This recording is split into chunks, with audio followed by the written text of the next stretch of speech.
अस्सलाम वालेकुम जी। शफीक अवान, खालिद क़यूम और सलमान आबिद के साथ मैं हूँ साराना और प्रोग्राम खबर की खबर में आपको खुश आमदीद कहता हूँ। आज के अखबारात पे एक नज़र डालते हैं, फिर देखते हैं, आगे चलते हैं, बात करते हैं।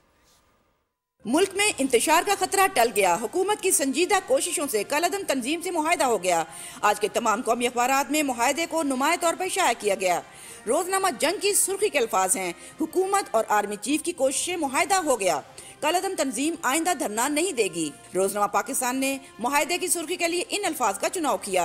हुकूमत और कलअदम तंजीम में मुआहदा तय, निगरानी के लिए स्टेयरिंग कमेटी कायम। अली मोहम्मद खान सरबराह, राजा बिशारत वफाकी और सूबाई सेक्रेटरी दाखिला, मुफ्ती गुलाम गौस, इंजीनियर हफीज अलवी रुकन होंगे। इसी खबर को रोजनामा नवाई वक्त ने कुछ इस अंदाज से शाया किया है, हुकूमत कलअदम तंजीम में मुआहदा, कमेटी निगरानी करेगी, तफसीलात मुनासिब वक्त पर सामने आ जाएंगी। मुफ्ती मुनीब। रोजनामा दुनिया ने भी इसी खबर को अहमियत दी। हुकूमत कलअदम तंजीम में मुआहदा, तफसीलात मुनासिब वक्त पर सामने आ जाएंगी, निगरानी के लिए स्टेयरिंग कमेटी कायम। उलमा ने मुल्क को बड़े इम्तिहान से बचा लिया। शाह महमूद कुरैशी। रोजनामा एक्सप्रेस ने इसी इशू पर सुर्खी लगाई है, हुकूमत और कलअदम तंजीम के दरमियान 13 नकाती मुआहदा। अंग्रेजी अखबार में द न्यूज की टॉप स्टोरी के अल्फाज हैं, government chief of army start efforts make accord with TLP possible. The Nation की लीड स्टोरी है, गवर्नमेंट TLP साइन सीक्रेट एग्रीमेंट आफ्टर वीक्स लॉन्ग अनरेस्ट। डॉन अखबार की मेन स्टोरी है, government TLP ink deal to end impasse. Express Tribune की हेडलाइन भी मुआहदे से मुतालिक है, government TLP agree terms to break impasse. Daily Times ने भी मुआहदे को फ्रंट पेज पर नुमाया तौर पर शाया किया। अल्फाज हैं, the deal is done. The deal is done. और हमारा रनडाउन क्या है उस पर भी बात करते हैं। मैं एक रनडाउन शेयर करता हूँ आपसे। हुकूमत कलअदम TLP मुआहदा, मस्बत पेशरफ्त। PDM की तहरीक और मुस्लिम लीग नून के इख्तिलाफात। लाहौर का ज़िमनी इंतखाब, दिलचस्प सूरत हाल। T20 वर्ल्ड कप की ताज़ा तरीन सूरत हाल। टॉप ट्रेंड भी इंडिया वर्सेस न्यूजीलैंड है। और आज के प्रोग्राम में रोजनामा दुनिया और जंग का इदारिया, मुआहदा और इसके मुमकिन असरात, और रोजनामा डान में डॉक्टर मलिहा लोधी का कालम इंड्यूरिंग फॉल्ट लाइन्स भी शामिल है। जी अस्सलाम वालेकुम जनाब। वालेकुम सलाम जनाब, क्या हाल चाल है आपके? आज लगता है सर्दी के आते ही फ्लू शुरू हो गया। हाँ, मौसम चेंज हो गया ना। मौसम चेंज हो गया और आपने एसी भी तेज है। नहीं, ये बड़ा मोतदिल मिजाज ऐसी है, गर्मियों के अंदर ये बिल्कुल नीचे चला जाता है और सर्दियों में बिल्कुल ऊपर आ जाता है। अच्छा, ये शरारतें करता है। हाँ, शरारतें करता है, आपकी तरह हुआ ना, मोतदिल मिजाज। इसमें कहता हूँ ये मोतदिल मिजाज है। एक रिपोर्ट देखते हैं जी, फिर उसके बाद प्रोग्राम आगे बढ़ाते हैं।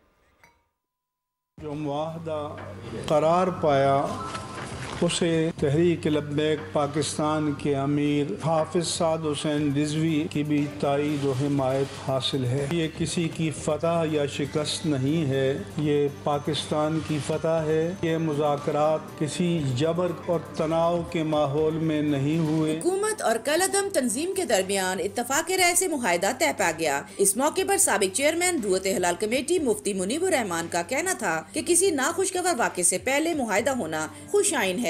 मुश्तरका प्रेस कॉन्फ्रेंस में हुकूमत की जानिब से वजीर खारजा शाह महमूद कुरैशी और स्पीकर कौमी असम्बली असद कैसर मौजूद थे, जबकि कलअदम TLP की नुमाइंदगी मुफ्ती मुनीबुर रहमान कर रहे थे।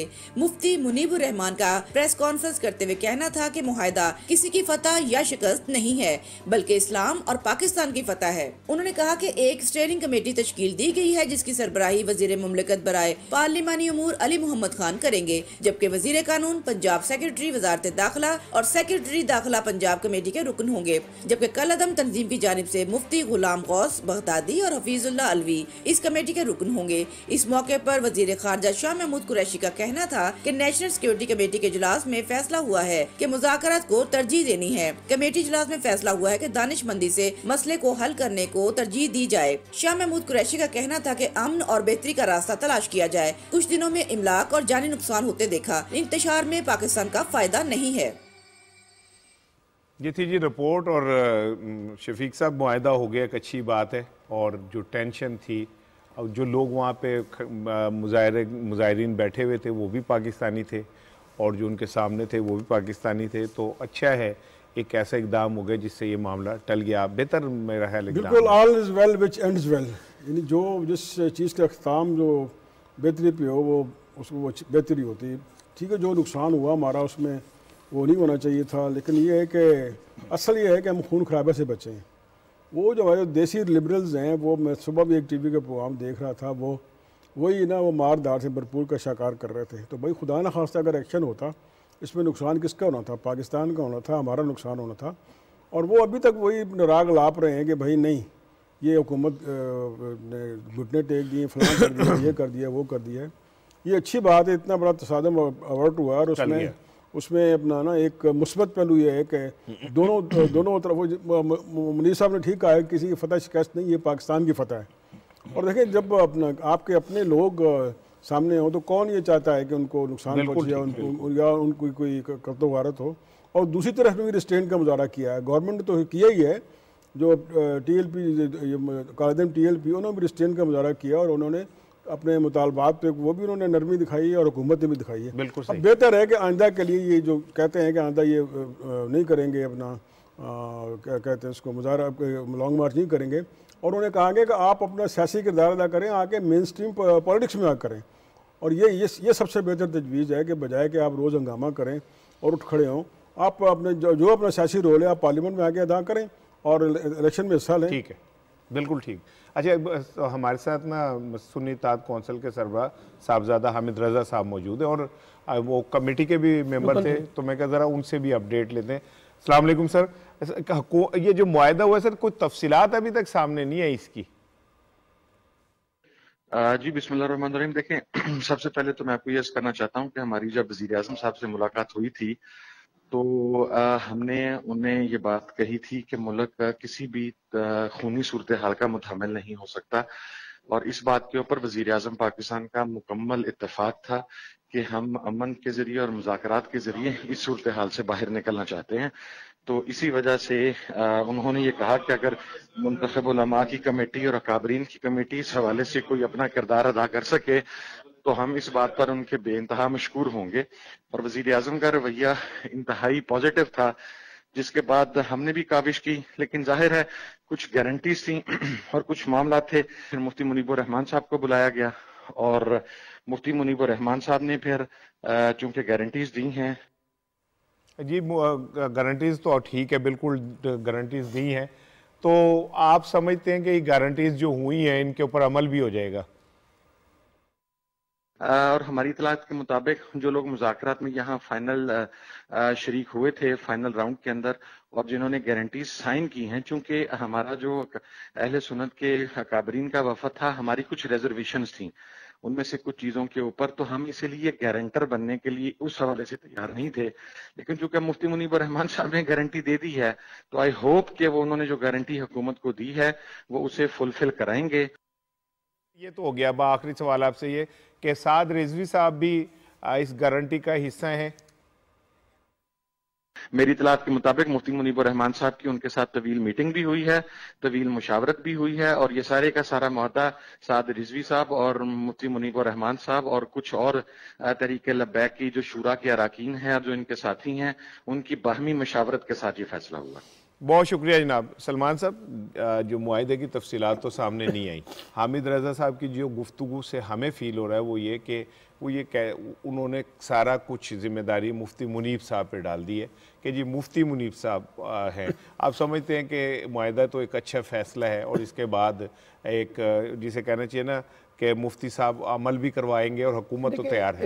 इस तरह के मामलात में अल्टीमेट जाना तो आपको जो है ना मुज़ाकरात की तरफ ही जाना होता है, इसमें तो कोई दो ऑप्शन नहीं है। जंग के बाद आप बैठते मफाहमत के लिए।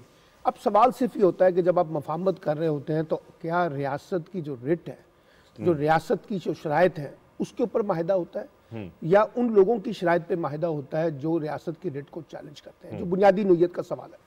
अब इसमें लगता ये है कि हुकूमत के अंदर भी, उलमा कराम के अंदर भी, सियासी जमातों के अंदर भी कुछ लोग मफाहमत के हामी थे और कुछ लोग चाहते थे कि नहीं, इनके साथ सख्ती से निपटा जाए। बिल्कुल। लेकिन वक्ती तौर पे हमें लग ये रहा है कि जो लोग मुफाहमत वाले थे, जो मुज़ाकरात चाहते थे, जो गुफ्त-ओ-शनीद से कोई मसला निकालना चाहते थे, वो कामयाब हुए। बिल्कुल। अच्छा, अब सवाल सिर्फ ये है, जो बड़ा सबसे इम्पोर्टेंट पॉइंट है कि इस माहिदे की रोशनी में क्या मुस्तकबिल में इस तरह के धरने दोबारा होंगे? या नहीं होंगे, और अगर होंगे तो उसका जिम्मेदार कौन होगा। अब ये अभी इन्होंने कहा कि मुफ्ती मुनीबुर रहमान ने इसकी जमानत दी है। अब मुफ्ती मुनीबुर रहमान की जमानत किस हद तक कारगर साबित होती है? एक बात, ये जो स्टीयरिंग कमेटी बनी है ये किस हद तक अपना रोल प्ले करती है और किस हद तक, यानी ये देखिए जो शफीक ने बात की ना कि मेन स्ट्रीम में आ जाएं, अपना रोल प्ले करें, वो पहले भी उन्होंने इलेक्शंस लड़े हैं और अपनी सलाहियत को मनवाया है। तीसरे नंबर की वो जमात उसने इलेक्टोरल पॉलिटिक्स में वोट लिए हैं पंजाब के अंदर। लेकिन अगर आपने मेन स्ट्रीम पॉलिटिक्स करनी है, इलेक्शन लड़ने हैं, वोटों के जरिए आगे आना है, तो फिर ये डंडा बरदार, ये जत्था बरदार, ये धरने जो है ना, ये फिर उनके शानो शान नहीं होना चाहिए। बिल्कुल। और आप आए अपने कानूनी फ्रेमवर्क में, सियासी फ्रेमवर्क में जद्दोजहद करें, लोग आपके साथ अगर हैं तो बिस्मिल्लाह। लेकिन अगर आप बार बार आकर रियासत की रिट को चैलेंज करेंगे तो देखिए इस दफ़ा हुकूमत ने एक अच्छा काम तो ये कर दिया कि तमाम उलमा कराम को एंगेज करके इत्तफाक राय पैदा कर लिया है। अब ये बुनियादी तौर पर गेंद जो है ना, मैं समझता हूँ कि उलमा कराम की कोर्ट में चली गई है, हुकूमत से ज्यादा उलमा कराम की कोर्ट में गई है, क्योंकि उन्होंने जमानत के तौर पर अपने आप को पेश किया है। और अगर अब कुछ वहां से होता है, टीएलपी की कालिदम तंजीम जो है, तो फिर मसला जो है ना, फिर वो उलमा कराम भी अपने आप को विड्रॉ करेंगे, क्योंकि अगर उन्होंने उसके ऊपर अपने आप को काबू ना किया तो फिर कल कोई उनकी जमानत को नहीं बन सकेगा। बिल्कुल ठीक है। इसलिए मैं ये समझता हूं कि असल में मसला ये है कि इसकी जमानत जो है, इसको इंश्योर करना बहुत इंपॉर्टेंट है कि मुस्तकबिल में इस तरह की सियासत नहीं होनी चाहिए जहां रियासत की रिट को सलमान साहब ने जो पॉइंट आउट किया है कि ये जामिन और फिर ये आगे ये नहीं आएंगे, ये बड़ा पेचीदा सवाल है। तो इसमें आपकी क्या राय है? शफीक साहब देखें, पहले तो जो मुआहदा अभी सामने नहीं आया, लेकिन बीइंग जर्नलिस्ट जितना हम खोज लगाते हैं वो जो हमारे सामने आ जाती है बात, उसमें ये तय है कि जी वो इस वाले दावे से विड्रॉ हो गए हैं कि जी सफ़ीर को निकाला जाए। ये बहुत बड़ी हुकूमत की कामयाबी है कि अगर वो तहरीके लब्बैक जो है इस अपने उससे बाहर चली जाती है। उसके बाद चीज़ें हैं सारी पॉलिटिकल, जो कि होनी भी चाहिए, वो पाकिस्तान का हिस्सा है। लेकिन सवाल ये है कि कुछ जो हमारे मीडिया हाउसेस हैं और सोशल मीडिया, वो ये चाहते हैं कि ये अनारकी जो है ना किसी तरह ख़त्म ना हो। मैं एक ना आपको शॉर्ट शेयर करना चाह रहा हूँ कि देखें हमारे मीडिया का किरदार क्या है कि एक चीज़ ख़त्म हो रही है और हम ये चाह रहे हैं। मुफ्ती मुनीब साहब को बुलाया गया, उन्हें बुला के एक हैसियत दी गई और उन्होंने उस हैसियत के तहत बड़ा अच्छा रोल अदा किया, सुलह हो गई, एक खून खराबा बन गया। उस दौरान आप ज़रा मैं क्लिप शेयर करता हूँ, ज़रा देखिएगा कि हमारे मीडिया का रोल क्या है। ट्रैप नहीं होगा, आप बच्चे हैं अभी।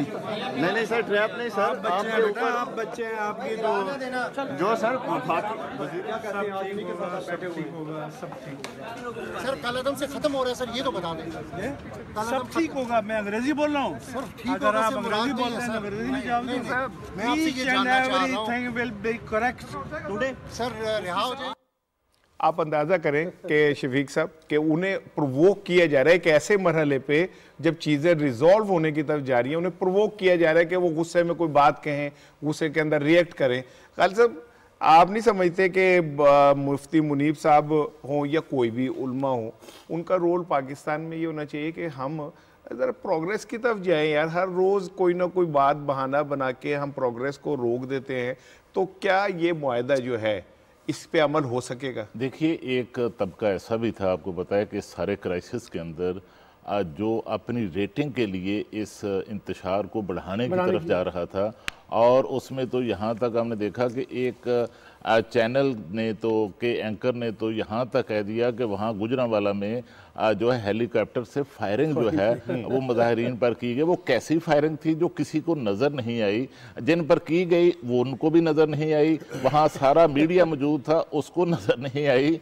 तो वो इस तरह की जो खबरें हैं वो अपनी रेटिंग के लिए वो फैलाते रहे, और वो उसके साथ यहाँ तक कि उन्होंने एक दिन अपना चैनल जो है किसी इलाके में, वो केबल के साथ उनका मसला होगा, वो चैनल जो है वो केबल पर नहीं आया, तो उन्होंने तो यहाँ तक जो है वो शोर डाल दिया कि बोल्ड टीवी को बंद कर दिया गया है। और उसके साथ फिर जो है फेक न्यूज़ की कि ये हालत थी कि हमारे जो लाहौर प्रेस क्लब है उनकी तरफ से एक प्रेस रिलीज़ जो है, एक फेक प्रेस रिलीज़ जो है वो जारी कर दी गई और मजम्मत कर दी गई कि बोल्ड टीवी को क्यों बंद किया गया है। और देखिए, इस तबके को जो इस चाहता था कि इस मामले को ख़त्म ना हो, उनको ज़रूर जो है इस माहदे से मायूसी है। दूसरा मैं आपको बताऊं राणा साहब कि मज़हब के अंदर जो है वो सियासत जो है वो भी नहीं होनी चाहिए मज़हब की बुनियाद पर से, क्योंकि हम सब मुसलमान हैं और किसी मज़हब के मामले पर किसी पर सवाल भी नहीं होना चाहिए।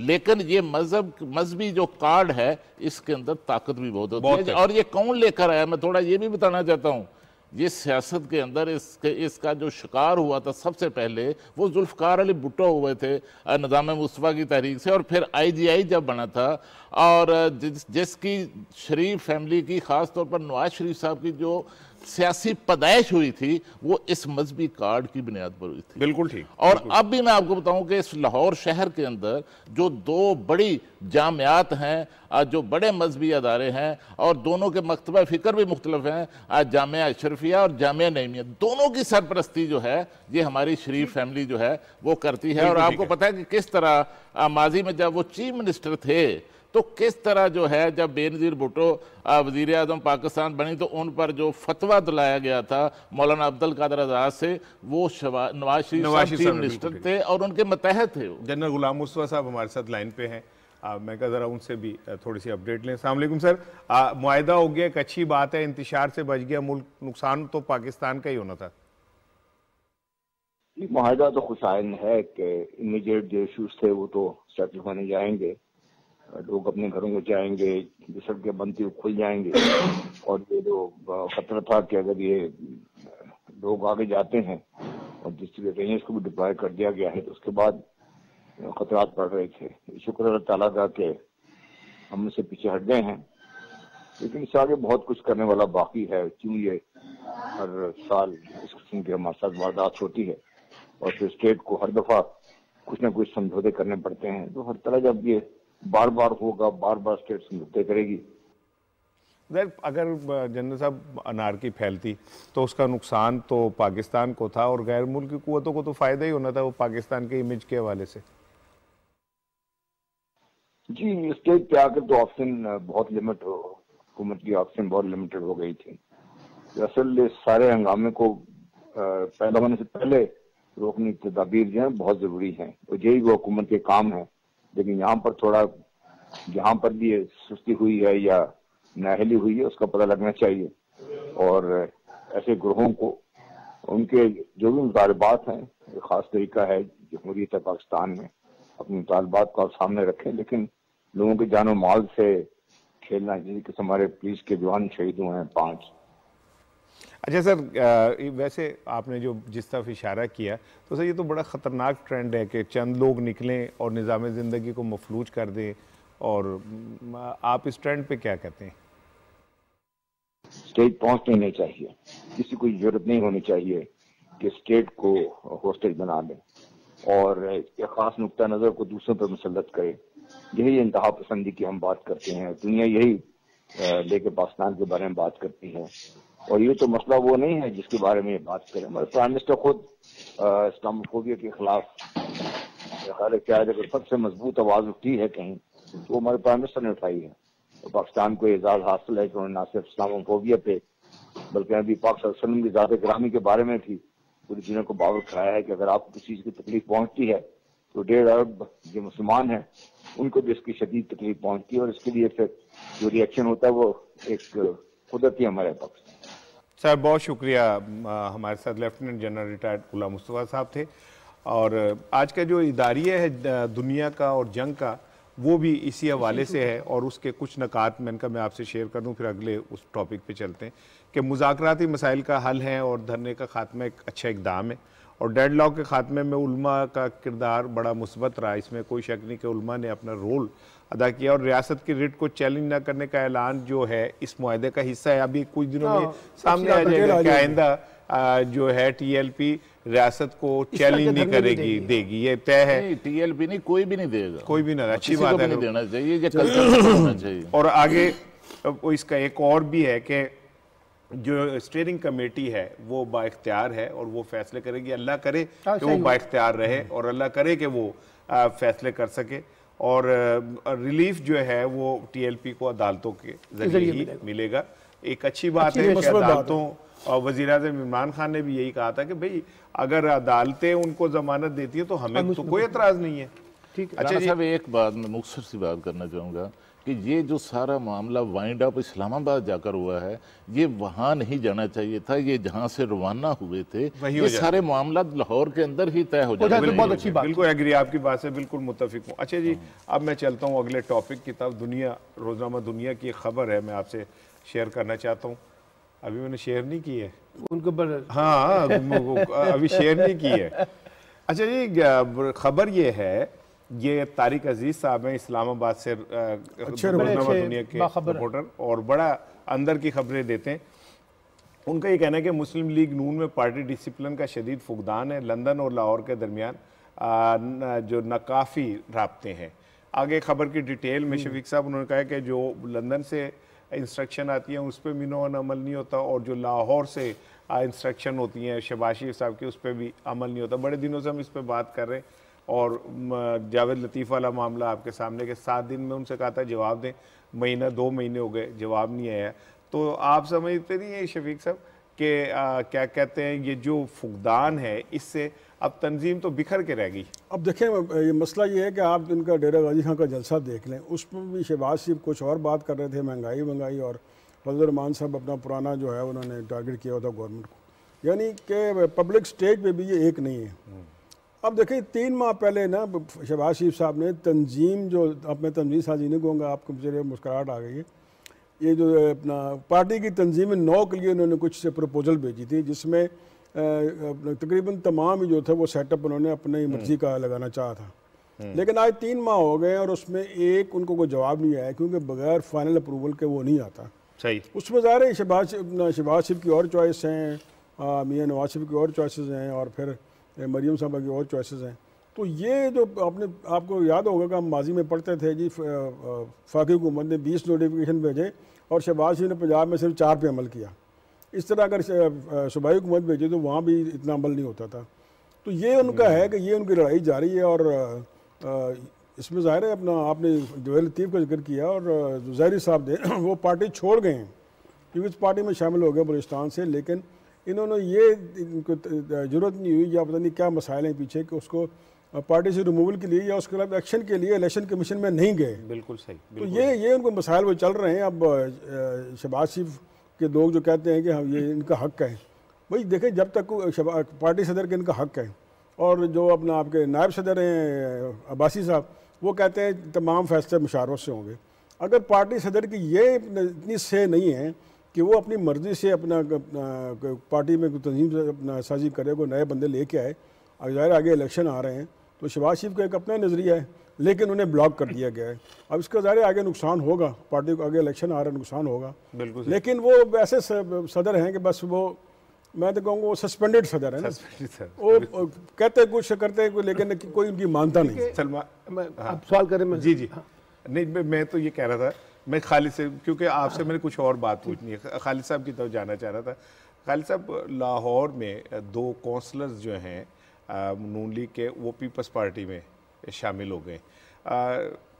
चले काउंसलर ही शामिल हुए, कुछ तो बारिश का कतरा पहला तो हुआ, लेकिन क्या ये फ्रस्ट्रेशन अब निचली सतह पे भी चली गई है और लोगों को अब अपने पनाहगाहें तलाश करनी शुरू कर रहे हैं? नहीं, पहली बात तो ये है राणा साहब कि आप समझिए कि 2 काउंसलर तो बाद में शामिल हुए हैं। पीपल्स पार्टी वाले अपनी पार्टी में पहले शामिल हुए थे। उन्होंने एक एक्टिविटी जो है वो क्रिएट की है लाहौर के अंदर, इसलिए चूँकि लाहौर के अंदर कभी उन्होंने कोई एक्टिविटी की नहीं, तो इसलिए हमें ये बड़ा जो है वो एक खबर लगती है हमारे लिए कि एक बड़ी उन्होंने एक्टिविटी की, 2 काउंसलर जो हैं उन्होंने शामिल कर दी।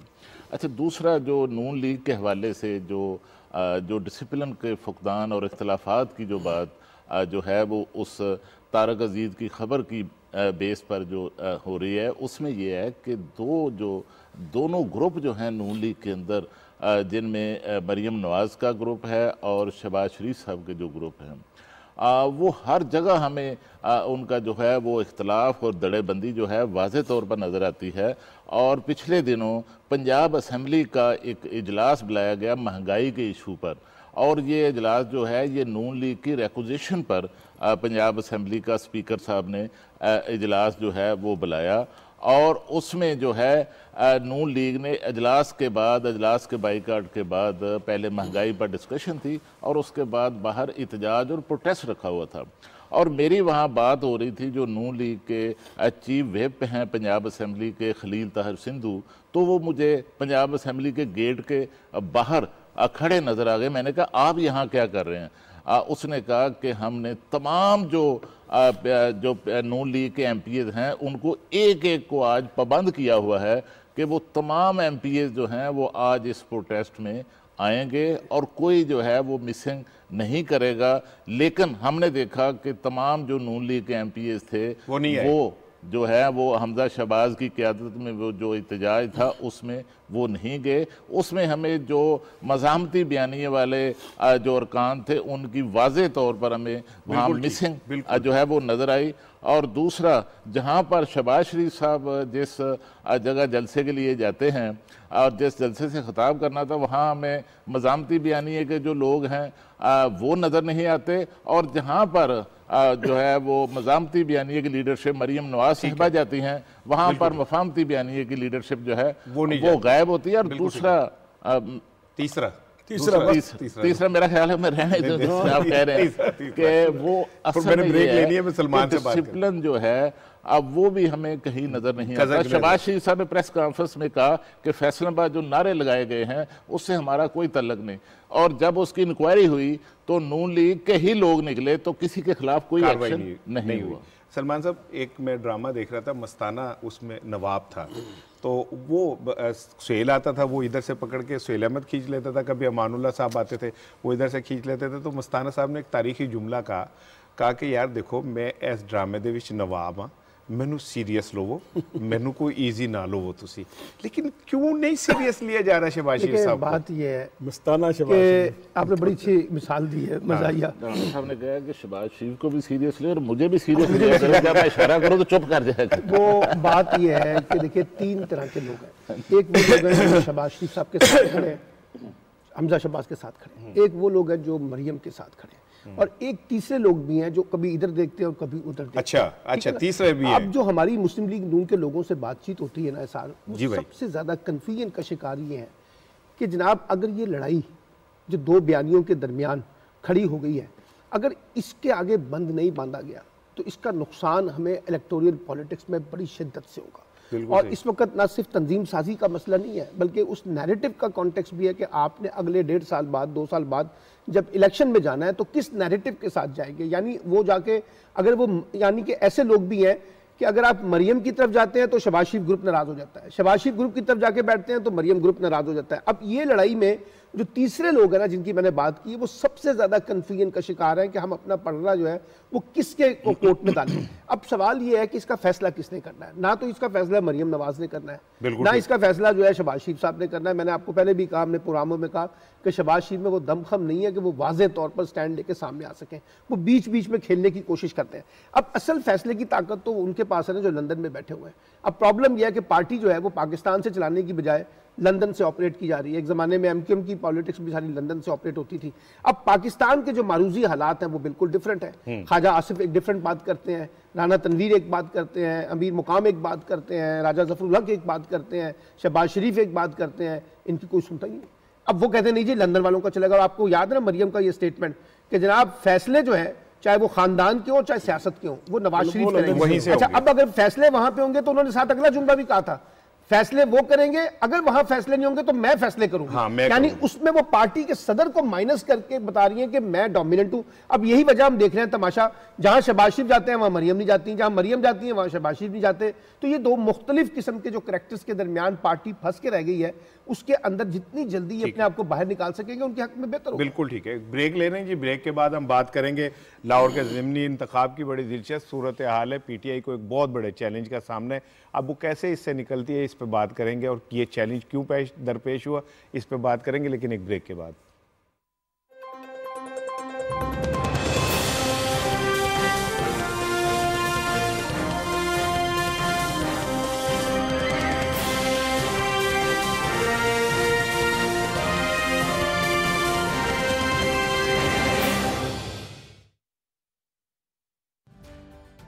डेंगू वायरस फिर से सर उठाने लगा है। इसलिए एहतियात लाजिम है। डेंगू की अलामात में तेज बुखार, जिल्द पर खारिश, जिस्म पर सुर्ख धब्बों का नमूदार होना, आंखों, सर और जोड़ों में दर्द महसूस होना, उबकाइयां और कै डेंगू बुखार की अलामात हैं। अगर किसी शख्स में अलामात पाई जाएं, तो फौरन डॉक्टर से रुजू किया जाए। डेंगू से बचाव। डेंगू बुखार से बचाव के लिए शहरी एहतियाती तदाबीर करते हुए घरों में मच्छरदानी के अलावा मच्छरमार स्प्रे और लोशन का इस्तेमाल करें, जबकि इर्द गिर्द के माहौल को साफ रखें, पानी को खुली जगह पर जमा ना होने दें। डेंगू से बचाओ, एहतियात अपनाओ।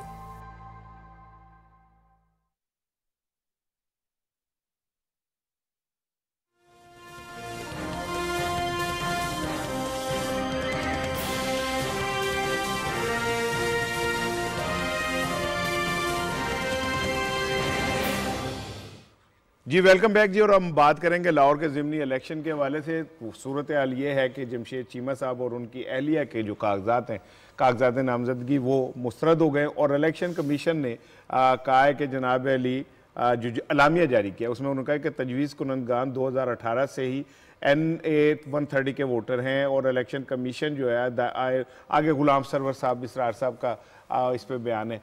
अच्छा, जो सूरत हाल है वो ये है कि कल जमशेद चीमा साहब ने प्रेस कॉन्फ्रेंस की एजाज चौधरी साहब के साथ और उसमें उन्होंने कहा कि जी एजाज चौधरी साहब जो थे वो अपने साहबजादे को इलेक्शन लड़ाना चाह रहे थे, लेकिन जब ऊपर से जवाब यह आया कि नहीं इलेक्शन जो जमशेद चीमा साहब लड़ेंगे, तो फिर वो इलेक्शन जो कैंपेन थे उसके हेड हो गए और उन्होंने पूरी मेहनत से काम किया। इतलात ये भी है कि शबीर सयाल साहब भी इस इलेक्शन के अंदर इंटरेस्टेड थे और वो चाहते थे कि इलेक्शन लड़े। और ये जो कागजात भेजे गए ये पंजाब की जो पार्टी है उसकी जानिब से भेजे गए थे और उसके बाद इतलात ये है, मैं इतलात की हद तक कि मुस्लिम लीग नून को भी कहीं ना कहीं से इतला दी गई कि जी ये कागजात ठीक नहीं है। तो इतनी बड़ी कॉन्स्पायरेसी कैसे हो गई शफीक साहब, कैसे हो गई ये, कैसे इतनी बड़ी नाइली कैसे हो गई? आपने इसको साजिश का नाम दिया है। जो असल में जो होता है ना उम्मीदवार, ये उसका काम होता है चेक करे कि भाई मेरे पेपर फाइल कर रहा हूँ इसमें लोकल है कि नहीं है। ये तो देखे ना, ये तो इलेक्शन कमीशन का मेन उसूल है। हमारे प्रेस क्लबों के इलेक्शन होते हैं उसमें देखेंगे, हम देखते हैं कि भाई सेकंड फिर कम 2-3 दिन पेपर करवाते हैं कि अगर फर्ज करो एक पेपर रिजेक्ट हो जाए, दूसरा तीसरा पेपर हमारा एक्सेप्ट हो जाए। अब बिल्कुल ही ठीक है, साजिश इस तक है कि एजाज चौधरी से वो दूसरे लोग जो इसमें अपना इनको बनाया गया था कि आप देखें, तो ज़ाहिर है ये साजिश तो है और उनको पहले ही कबूल नहीं किया जा रहा था। लेकिन ये हुक्म था प्राइम मिनिस्टर का, प्राइम मिनिस्टर ने डिसाइड किया था कि चीमा साहब इलेक्शन लड़ेंगे। कवरिंग कैंडिडेट उनकी मिसेज मुशर्रत जमशेद चीमा थी और ये पार्टी के अंदर से हुआ है। और जो पार्टी की जो मकामी तंजीम है, पंजाब की तंजीम है, इवन फेडरल लेवल पर प्राइम मिनिस्टर को इस चीज़ का नोटिस लेना चाहिए। आपने बताया कि उन्होंने ये कह भी दिया प्रेस कॉन्फ्रेंस में कि अपने बेटे को इलेक्शन लड़ना चाहते हैं। जब एक फैसला प्राइम मिनिस्टर के लेवल पर हो गया कि भाई XYZ इलेक्शन लड़ेगा, तो फिर तो सारे एक तरफ हो जाए, फिर उसको सपोर्ट करें। और पंजाबी के इनके साथ हाथ किया गया है, लेकिन हाथ देखें ठीक है, चीमा साहब ने इंटरेस्ट किया, भोले वाले होंगे जो भी होंगे, लेकिन जब बंदा इलेक्शन लड़ता है ना तो फिर इलेक्शन फिर हर पूरी नीयत से लड़ता है, बिल्कुल ठीक है, फिर सारे खाने वो पूरे देखता है। और ये मेन चले इनके साथ मैं आपकी बात मान किसी हद तक तस्लीम कर दूँ, साजिश हुई है। लेकिन क्या चीमा साहब सोए हुए थे? वो इलेक्शन लड़ रहे थे ना, एक बड़ी पार्टी को रिप्रेजेंट कर रहे थे जो पाकिस्तान की सबसे बड़ी पार्टी है। उन्होंने पार्टी ने एजाज़ दिया कि आप इलेक्शन लड़ें, तो वो इलेक्शन कमीशन के रूल्स पढ़े, फिर अपने पेपर देखें, ये चीज़ें उनके करने की थी। बिल्कुल। और ये लेकिन इसका नोटिस जो है प्राइम मिनिस्टर को और पूरी पार्टी को लेना चाहिए, ये उनका हुक्म था, उनके फैसला था, उसको किस तरीके से टेक्निकली नॉकआउट किया। बिल्कुल ठीक है सलमान साहब, ये नाअहली है, क्योंकि मैं इसलिए कह रहा हूँ नाअहली है, साजिश है।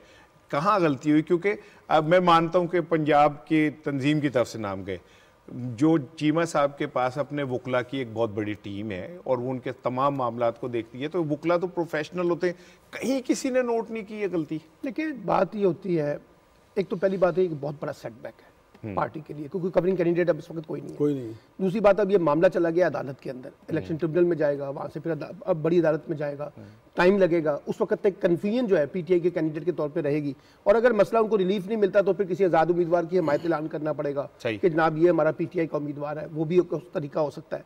लेकिन होता क्या है, देखिए ना, एक हमेशा से जब बाई इलेक्शन होते हैं ना, वहाँ एक से ज़्यादा कैंडिडेट होते हैं हमेशा ही होते हैं हर जगह पर इलेक्शन में।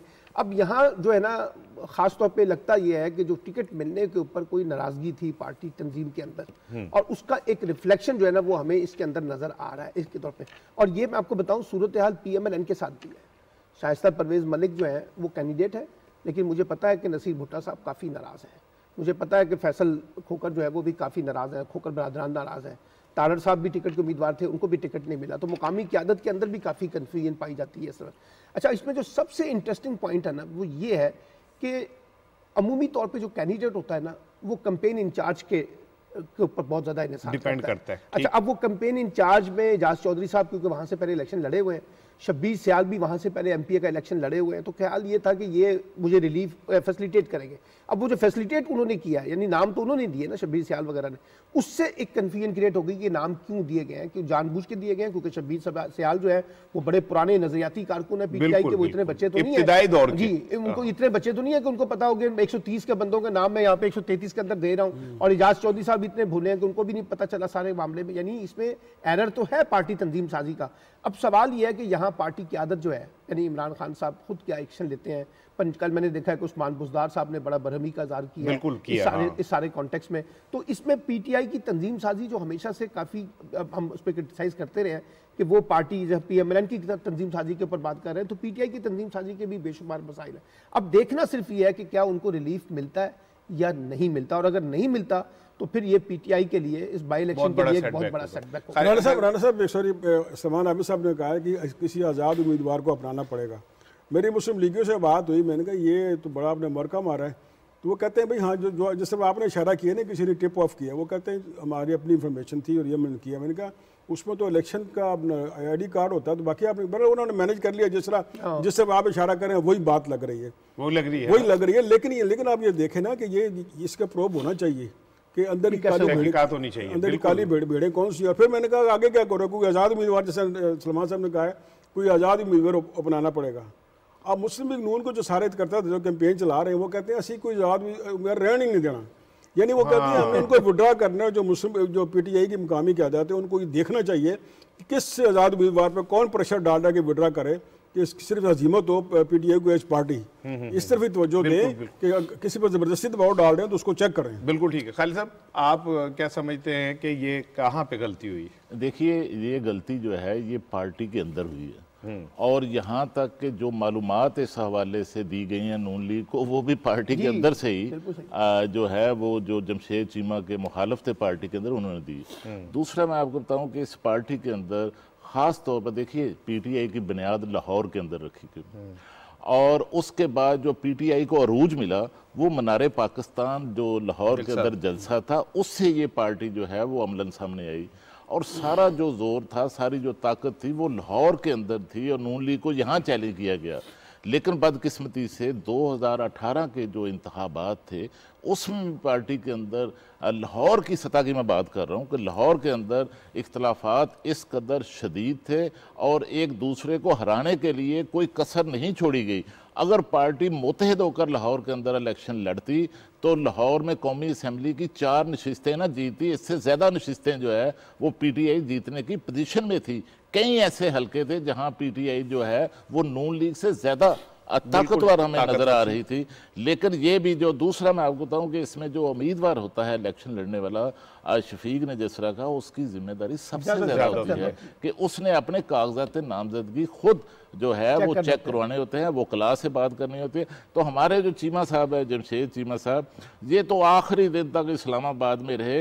ये तो अपनी जो उनके मामले खसूसी का उनका जो ओहदा था वो आखिरी दिन उन्होंने छोड़ा।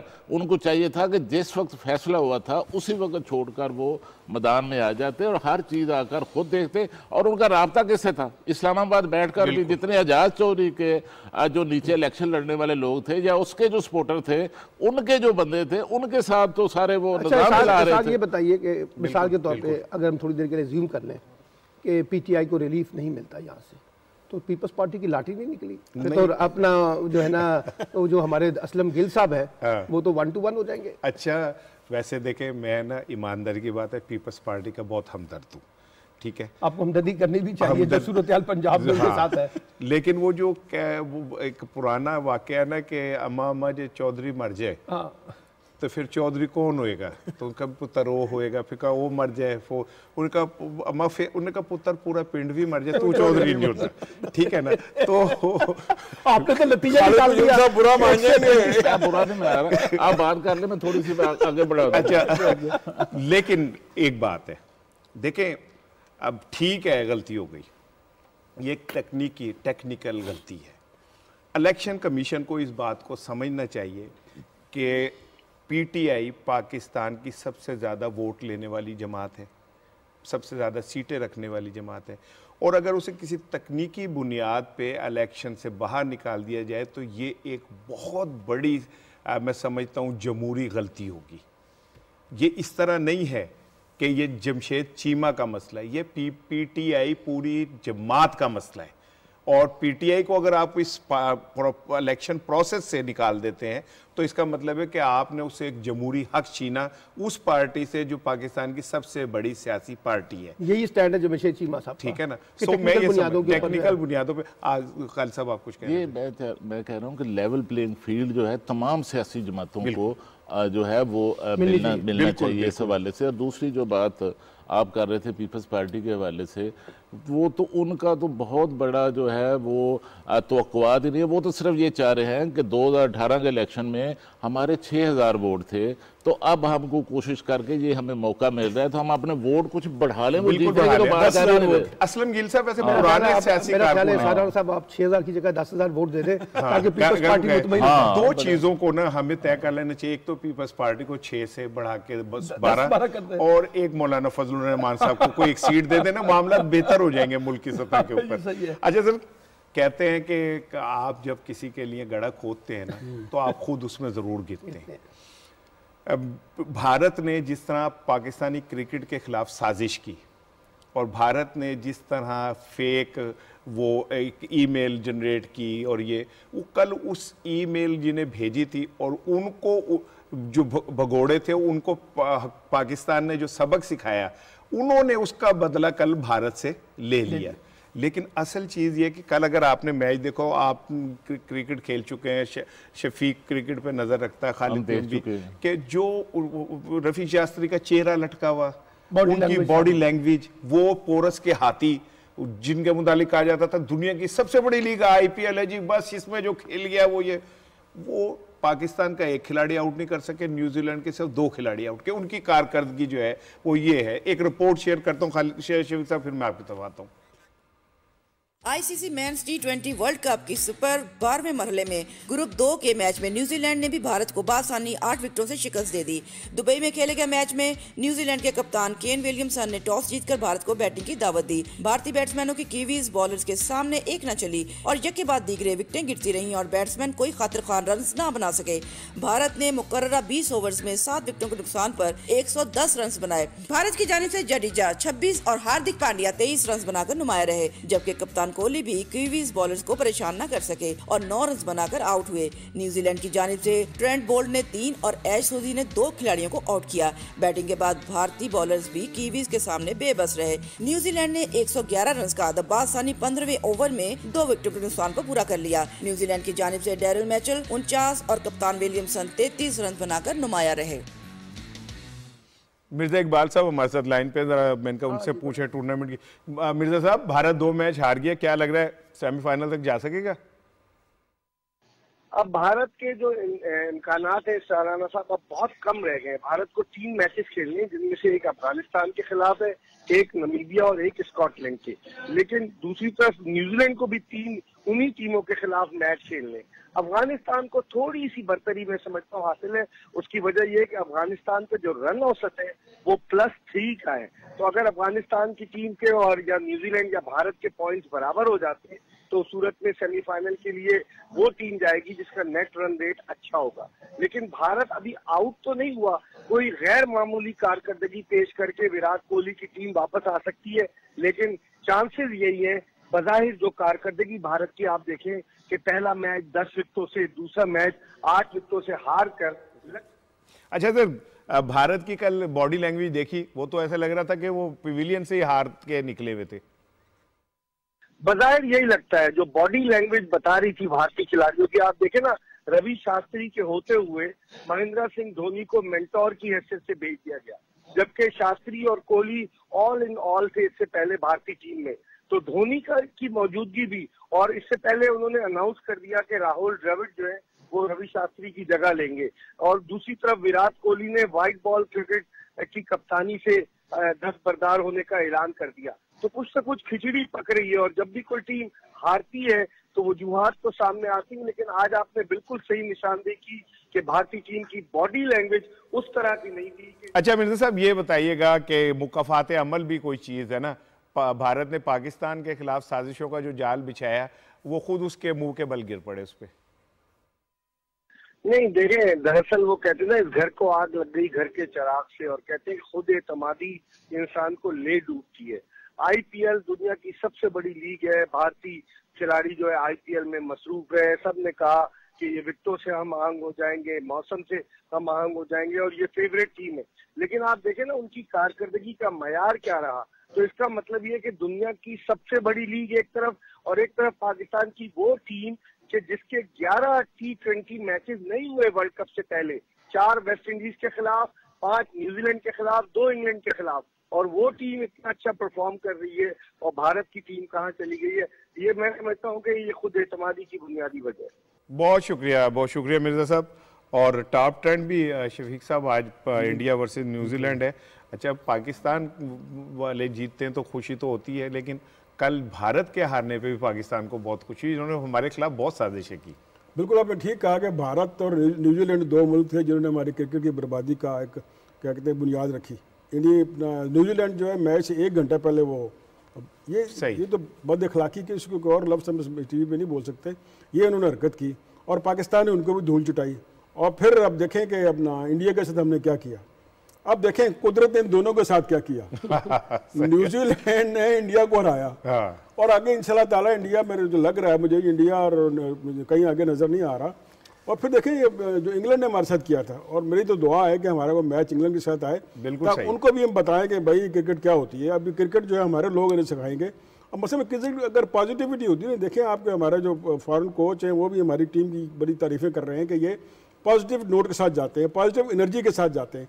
और जो टीम इंडिया हो या न्यूजीलैंड है वो नेगेटिव एनर्जी के साथ मैदान में उतरेगी तो वो नेगेटिव एनर्जी उन्हें घेर लेगी। बिल्कुल। अब देखें इस एक अपना T20 ने पूरी इंडियन टीम शेक कर दी है। बिल्कुल ठीक। और उनके कई खिलाड़ी कप्तान के अलावा वो अब जब नई टीम बनेगी तो रद्द-बदल होगा। तो इसलिए कि आप किसी के लिए गड़ा ना खोदें, गड़ा खोदेंगे तो आप उसी में गिरेंगे। बिल्कुल। सलमान, प्रोग्राम का वक्त खत्म हो रहा है, short comments I need from you.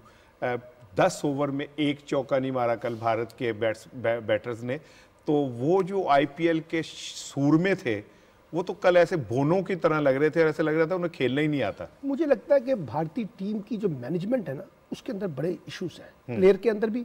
यानी खुद कोहली ने ये ऐलान कर दिया कि वो इसके बाद कप्तान नहीं रहेंगे। अच्छा, फिर उसके बाद जैसे इन्होंने कहा कि वो धोनी को लाया गया, फिर जो मैनेजमेंट के कॉन्टेक्स्ट में, फिर जो प्लेयर की आपस में जो बॉडी लैंग्वेज है ना वो भी एक दूसरे के साथ कोऑपरेट नहीं कर रही है। तो मुझे लगता है कि बड़े जिसे कहते हैं ना कई तरह के क्राइसिस के साथ वो आए हैं। अगर चाहे वो आईपीएल के बड़े बड़े हीरोज थे और बड़े बड़े शानदार उन्होंने वहाँ पर रिकॉर्ड कायम किए, लेकिन ये जो पाकिस्तान के साथ शिकस्त हुई है ना और 10 विकेटों से शिकस्त हुई है, उसका भी एक साइकोलॉजिकल इंपैक्ट जो है ना वो आपको इंडियन टीम के अंदर नजर आ रहा है। और उसके बाद ये इनके साथ हुआ है न्यूजीलैंड के साथ। अब इसको देखना होगा अफगानिस्तान के साथ, अगर अफगानिस्तान के साथ भी उनके साथ ये सलूक होता है तो ये भारतीय क्रिकेट के लिए बहुत बड़ा सवाल। अफगानिस्तान की टीम ने भी अपने आप को प्रूव किया है। देखिए, इसमें कोई शक नहीं कि अफगानिस्तान की टीम जो है, मुझे तो लगता है कि वो शायद इस ग्रुप के अंदर जो है वो जो पाकिस्तान के बाद दूसरी बड़ी टीम जो है वो भी हो सकती है। और दूसरा जो कोहली जो ऐलान कर रहे हैं वो इस खौफ से ऐलान कर रहे हैं कि उनको पता है कि जब वापस जाना है तो इंडिया में उनके साथ किस किस्म का उनका इस्तकबाल होगा। और दूसरा जो मायूसी है सबसे बड़ी जो इंडिया के अंदर जो वो ये है कि ये इस सारे जो वर्ल्ड कप का जो मेजबान है राणा साहब, वो इंडिया है। और फिर इससे पहले आईपीएल भी वहां पर इसी स्टेडियम्स के अंदर जो है वो खेल चुके हैं, और इनका जो है उनको फायदा नहीं पहुंच रहा, इस वजह से ज्यादा। ठीक है, आज के प्रोग्राम का वक्त खत्म होता है जी। मलिया लोधी साहिबा का कालम था रोजनामा डॉन में, वो मैं आपसे शेयर करता चलूँ। और उनका कहना था कि हुकूमत और अपोजिशन के दरमियान जो जारी मुहाजरा है वो किसी तरह भी सियासत के लिए बेहतर नहीं है, और इत्तफाक राय की सियासत का फुकदान है जो पैदा होनी चाहिए, और सियासत में एक दूसरे को बर्दाश्त ना करने का जो अमल है ये ख़त्म होना चाहिए। ये उनके कालम के आज अहम पॉइंट थे। आज के लिए यही कुछ है। कल इंशाल्लाह आपसे मुलाकात होगी इस उम्मीद के साथ कि कल एक अच्छी खबरें लेके हम आपकी खिदमत में हाजिर होंगे। अपना ख्याल रखिएगा। अस्सलाम वालेकुम।